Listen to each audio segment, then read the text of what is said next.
Bismillah, Assalamualaikum warahmatullahi wabarakatuh. Alhamdulillah, wassalatu wassalamu ala rasulillah sallallahu alaihi wasallam. Kaifa halukum, teman-teman kelas 2, baik doa 1 maupun doa 2, mudah-mudahan dalam keadaan sehat dan segala urusannya dimudahkan oleh Allah Ta'ala. Hari ini hari Kamis, teman-teman seperti biasa akan belajar di Sentra Akidah, dan Ibu ucapkan terima kasih kepada teman-teman yang sudah mengikuti pembelajaran di Sentra Akidah secara konsisten di setiap pekannya, dan jazakumullah khairan katsiran kepada ayah dan ibu yang sudah mendampingi teman-teman untuk mengikuti pembelajaran di Sentra Akidah di setiap pekannya. Keterkaitan materi dengan tema Al-Quran merupakan kalamullah atau perkataan Allah dan sumber dari segala hukum-hukum Islam. Al-Quran pun dimaknai sebagai sebuah bacaan yang bernilai ibadah. Maka inilah yang menjadikan Al-Quran senantiasa dibaca dalam keseharian umat muslim, tidak hanya dilakukan dalam sholat, yang merupakan kewajiban maupun bagian dari menghidupkan sunnah. Dengan demikian, sunnah Nabi yang berdampingan dengan Al-Quran, marilah kita membiasakan diri untuk membaca dan mengamalkan apa yang terkandung di dalam Al-Quran. Pada pertemuan kemarin, teman-teman sudah belajar mengenai makna beriman kepada kitab-kitab Allah ya, dan keistimewaan Al-Quran.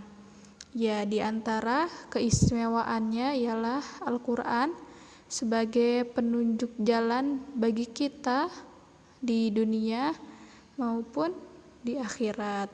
Ya, pada pertemuan kali ini teman-teman akan belajar mengenai kewajiban kita sebagai umat muslim terhadap Al-Quran. Kita telah mengetahui sebagian dari keistimewaan dan keutamaan Al-Quran yang tidak kita dapati pada kitab-kitab lain. Lalu, apa kewajiban kita terhadap Al-Quran? Pertama, kita wajib mencintai Al-Quran, mengagungkan dan menghormati kedudukannya, karena Al-Quran ialah kalamullah atau perkataan Allah, dan karena itu perkataan yang paling benar dan yang paling utama. Jadi teman-teman pasti di setiap harinya akan membaca atau menghafalkan dari Al-Quran atau beberapa ayat dari Al-Quran. Kedua, kita sebagai umat muslim wajib membaca dan merenungkan ayat-ayat dan surat-surat Al-Quran, dan hendaknya kita memikirkan tentang pelajaran di dalamnya, berita-berita dan kisah-kisahnya. Maksudnya, teman-teman bisa membacanya di setiap ayat dari Al-Quran, dan teman-teman mentadabburi apa maksud dari ayat tersebut yang teman-teman baca dari sebagian ayat Al-Quran. Yang ketiga, kita sebagai umat muslim wajib mengikuti hukum-hukumnya serta menaati perintah-perintah dan adab-adabnya. Suatu ketika Aisyah radhiyallahu anha ditanya tentang akhlak Nabi sallallahu alaihi wasallam, maka ia menjawab, kana khuluqul Quran. Akhlak beliau adalah Al-Quran.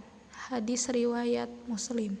Maksud dari hadis di atas ialah bahwa Rasulullah Shallallahu Alaihi Wasallam adalah seorang pribadi yang mencerminkan realisasi nyata dari hukum-hukum Al-Quran dan syariat-syariatnya. Nabi Shallallahu Alaihi Wasallam telah mewujudkan ketaatannya secara sempurna kepada Al-Quran. Karena itu kita sebagai umatnya wajib meneladani Rasulullah SAW, sebab beliau adalah teladan yang baik bagi kita. Sekarang kita akan masuk ke materi yang kedua, yaitu penyimpangan kitab-kitab terdahulu. Allah telah mengabarkan kepada kita di dalam Al-Quran bahwa ahli kitab dari Yahudi dan Nasrani telah mengubah kitab-kitab mereka. Karena itu, ia tidak lagi seperti saat diturunkan Allah Ta'ala. Orang-orang Yahudi dan Nasrani mereka mengubah dan menggantinya serta menyimpangkan hukum-hukumnya. Allah Ta'ala berfirman, minal ladzina hadu yuharrifunal kalima an mawadhihi. Orang-orang Yahudi mereka mengubah perkataan dari tempat-tempatnya. Quran surat An-Nisa ayat 46. Oleh karena itu, Taurat dan Injil yang ada sekarang ini bukanlah Taurat yang diturunkan kepada Nabi Musa alaihissalam. Begitu juga Injil, teman-teman, yang ada sekarang ini bukanlah Injil yang diturunkan kepada Nabi Isa alaihissalam. Sungguh Taurat dan Injil yang berada di tangan orang-orang ahli kitab Yahudi dan Nasrani mengandung akidah yang rusak, berita-berita yang batil, dan cerita-cerita yang dusta. Oleh karena itu, kita tidak mempercayai apa yang ada di dalam kitab-kitab tersebut, kecuali apa yang dibenarkan oleh Al-Quranul Karim atau As-Sunnah.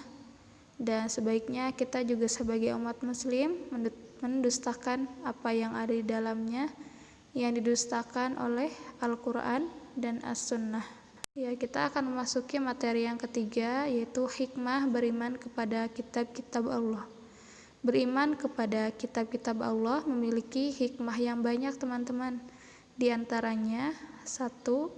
Mengetahui tentang perhatian Allah terhadap hamba-hambanya, juga kesempurnaan rahmatnya, di mana Allah menurunkan kepada setiap kaum sebuah kitab sebagai petunjuk bagi mereka agar mereka bisa mencapai kebahagiaan di dunia maupun di akhirat.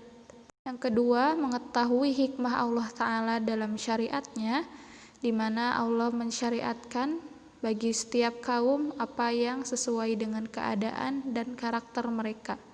Allah berfirman, likulli ja'alna minkum syir'atan wa minhaja. Untuk tiap-tiap umat di antara kamu, kami berikan aturan dan jalan yang terang.